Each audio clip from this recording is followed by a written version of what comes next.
रजीम बिस्मिल्लाहिर्रहमानिर्रहीम after a long time दोस्तों चलते हैं आज की वीडियो की तरफ। ये वीडियो मेरे रिलेटेड आज लंपी स्किन के मतलब है।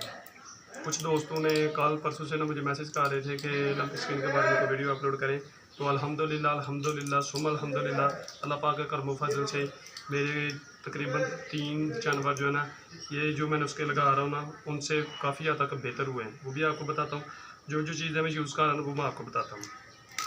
ये ब्रूफोन की टैबलेट है,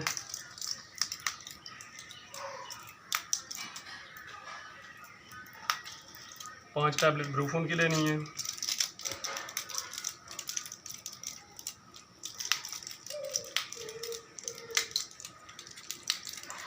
और 5 टैबलेट जो है ना वो पैनाडोल के लेने हैं। ये टैबलेट जो है ना ये है बुखार के लिए।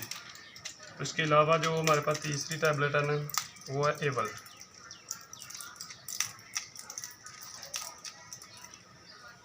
एक दो तीन चार 5 टैबलेट जो है ना वो एवल की हैं। इन टैबलेट को हम लोग पीस लेंगे, क्योंकि ऐसे जो है ना ये हाल नहीं होती उसके अंदर। तो मेरे ख्याल में वीडियो जो है वो पंजाबी में ही करनी चाहिए, क्योंकि अच्छी तरह से ना सबको समझ आ जाएगी। सब तो पहले ही टैबलेट जी ने इस तरह पी लैनियां ने, क्योंकि वैसे अगर सुट्टी जाए तो वो नहीं होंदियां ठीक है।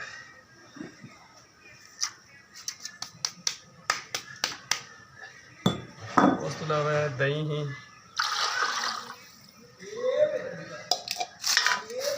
के अलावा ये कौड़ी खाल है।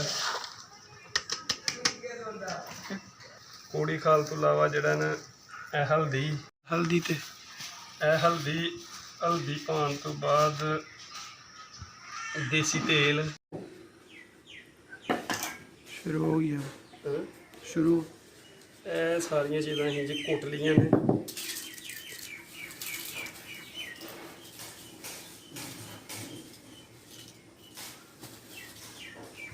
ਉਹਦੀ ਸ਼ੀਸ਼ੀ ਹੈ ਡਟੋਲ ਜਿਹੜਾ ਨੇ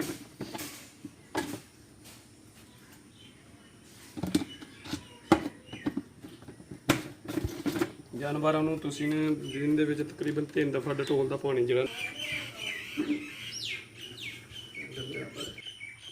ਇਹਨੂੰ ਅੱਛੀ ਤਰ੍ਹਾਂ ਜਿਹੜਾ ਨਾ ਘੋਲ ਲੈਣਾ। ਇਹ ਜ਼ਰਾ ਜਿਹੜੀ ਘੋੜੀ ਖਾ ਲੈਣ ਉਹ ਟਾਈਮ ਜ਼ਿਆਦਾ ਲੈਂਦੀ ਪਈ ਹੈ। ਇਹਨੂੰ ਪਹਿਲੇ ਘੋਲਣਾ ਸੀ, ਇਸ ਵਜ੍ਹਾ ਤੋਂ ਉਹ ਘੋਲੀ ਪਈ। ਜਾਨਵਰਾਂ ਦੇ ਅੱਗੇ ਜੇ ਤਰਨਾ ਜੇ ਖਾ ਲੈਣ ਤਾਂ ਠੀਕ ਹੈ, ਨਹੀਂ ਤਾਂ ਨਹੀਂ। ਵੈਸੇ ਖਾਂਦੇ ਨਹੀਂ। ਇਹ ਗਾਈ ਮਾਸ਼ਾਅੱਲਾ ਸਾਡੀ ਜਿਹੜੀ ਤਕਰੀਬਨ 15 ਦਿਨ ਹੋ ਗਏ ਨੇ ਇਸ ਗਾਈ ਨੂੰ। ਇਹ 3 ਦਾਣੇ ਰਹਿ ਗਏ ਜਿਹਨੂੰ 1 2 3, ਕਿਉਂਕਿ ਇੱਕ ਅੱਧਾ ਤਾਂ ਬਹੁਤ ਜ਼ਿਆਦਾ ਦਾਣੇ ਹਨ। ਤੇ ਇਹਨੂੰ ਇਹ ਚੀਜ਼ਾਂ ਜਿਹੜੀਆਂ ਨੇ ਮੈਂ ਦਿੱਤੀਆਂ ਨੇ ਤਾਂ ਅਲਹਮਦੁਲਿਲਾ ਇਹ ਗਾਈ ਜਿਹੜੀ ਨੇ ਇਹ ਬਿਲਕੁਲ ਠੀਕ ਹੋ ਗਈ ਹੈ। ਤੇ ਵੈਸੇ ਇhtiyatan ਜਿਹੜਾ ਇਹਨਾਂ ਉਹ ਕਰਨੇ ਪਿਆ ਦੁੱਧ ਦਾ ਜਿਹੜਾ ਉਹ 2-4 ਦਿਨ ਤੋਂ ਨਹੀਂ ਅਸੀਂ ਜਿਹੜਾ ਕੀਤਾ ਇਸਤੇਮਾਲ।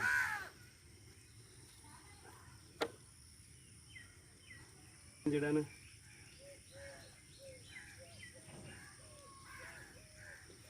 ਪਹਿਲੇ 4-5 ਦਿਨ ਜਿਹੜਾ ਨੇ ਇਹ ਅੱਗੇ ਮੈਂ ਧਰਦਾ ਰਿਹਾ ਤੇ ਖਾ ਲੈਂਦੀ ਰਹੀ ਸੀ, ਤੇ ਹੁਣ ਨਹੀਂ। ਵੈਸੇ ਤੇ ਨਾਲ ਇੱਕ ਹੁੰਦੀ ਹੈ ਉਹਦੇ ਨਾਲ ਦੇਈਦਾ, ਲੇਕਿਨ ਨਾਲ ਨਹੀਂ ਹੈ ਇਸ ਟਾਈਮ ਨਾ।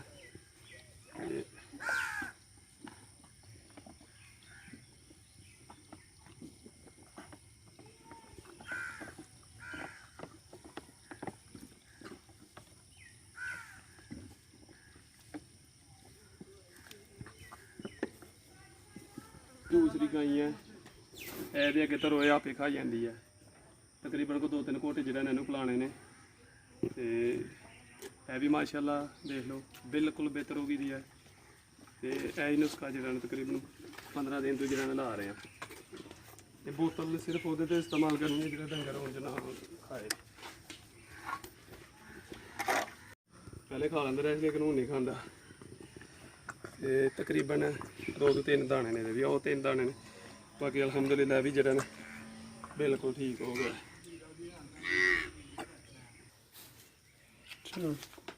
ये बच्चे बुखार चढ़े तो ये जरा 2-3 दिन होए ने। इसकी हालत तफ्तीश नाक है।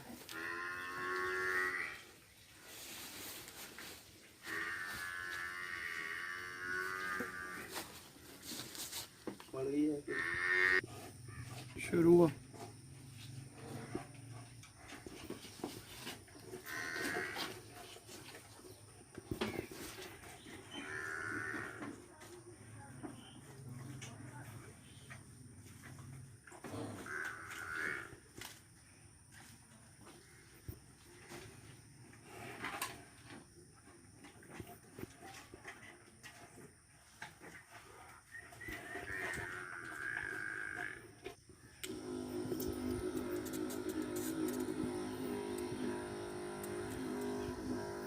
फुहारे दे नाल जिहड़ियां ने स्प्रे करनी जी, लेकिन वो फुहारा जिहड़ा ना ओह है नहीं, मतलब ਉਹਦੇ ਨਾਲ टाइम बड़ा लगता है। ते टैंकी जिहड़ियां ने बिल्कुल साफ करके ना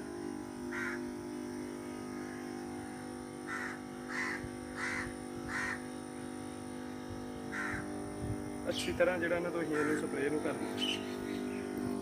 ਡਟੋਲ ਪਾਇਆ ਇਹਦੇ ਵਿੱਚ।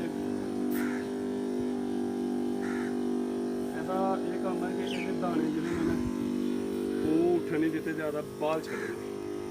ਤੇ ਐਸੇ ਤਰ੍ਹਾਂ ਸਾਰੇ ਡੰਗਰਾਂ ਨੂੰ ਸਪਰੇਅ ਕਰਾਂਗੇ।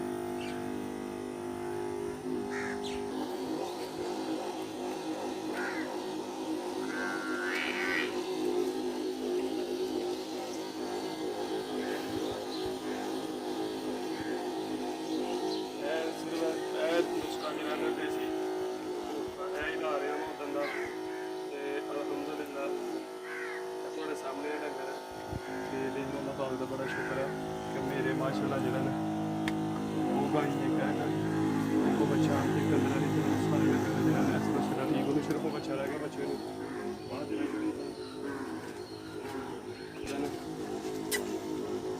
इन्होंने डंगरों कोई वैक्सीनेशन नहीं करवाई, कोई 2700 वाला टीका नहीं लवाया, कोई 1200 वाला टीका नहीं लवाया। जो टीके आते हैं जो टीके लवा दो उन्होंने बिल्कुल ठीक हो जाएगी। सब झूठ है, कोई यदि वैक्सीनेशन ही अजे तक आई है। देसी नुस्खे इस्तेमाल किए हैं तो अल्लाह के कर्मों फल नाल जिहड़ा ना देसी नुस्खे दे नाल डंगर अजे तक ठीक ने। दाने जिहड़े ने बहुत ज़्यादा निकल आए दे ने, ये देखो।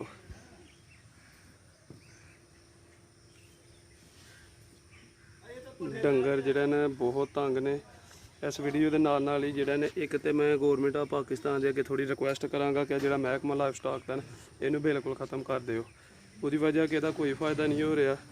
इन्ने लोगों के जानवर जिन्हें लाखां रुपये के जानवर ने, जिहड़े जिमीदार बंदे ने ना उन्हों का दारमदार सिर्फ है ना तो ही होंदा है, ते ओह मरदे पे ने। इस बारे च कोई नहीं चीज़ सोचेगा। तो यह ही बची ये जिहड़ा ने फुट गए ने दाने, मतलब अलहमदुलिल्लाह यह भी ठीक हो गई। उन्होंने उत्ते दवाई जी है देसी सुहा लाने पे उत्ते भी, तो अल्लाह के करमो फजल नाल ये भी ठीक है। पट्ठे शिट्ठे खान लग पी 2-3 दिन तो बाद जिहड़ा ना उठ पी आ। तो इनू जिहड़ा ना असीं दूसरा नुस्खा थोड़ा लाया, इनू दित्ती है निम ते ग्लो जिहड़ी है ना वो घोट के गर्म करके ना पानी दे विच, ते लीटर पानी जिहड़ा दिन च 3 दफ़ा दिता है। तो ये नाल ही वीडियो का अख्ताम करने तो नाल थोड़ा जिहा दुकानदारों को आखना कि कुछ होश करो, तुहाडी बड़ी मेहरबानी। इन्होंने 50 रुपये का जिहड़ा डिटोल की शीशी है 250 रुपये की दे रहे हैं, तो कोई गैरत होनी चाहिए इन्होंने। इस वीडियो का अख्ताम करने। अल्लाह हाफ़िज़।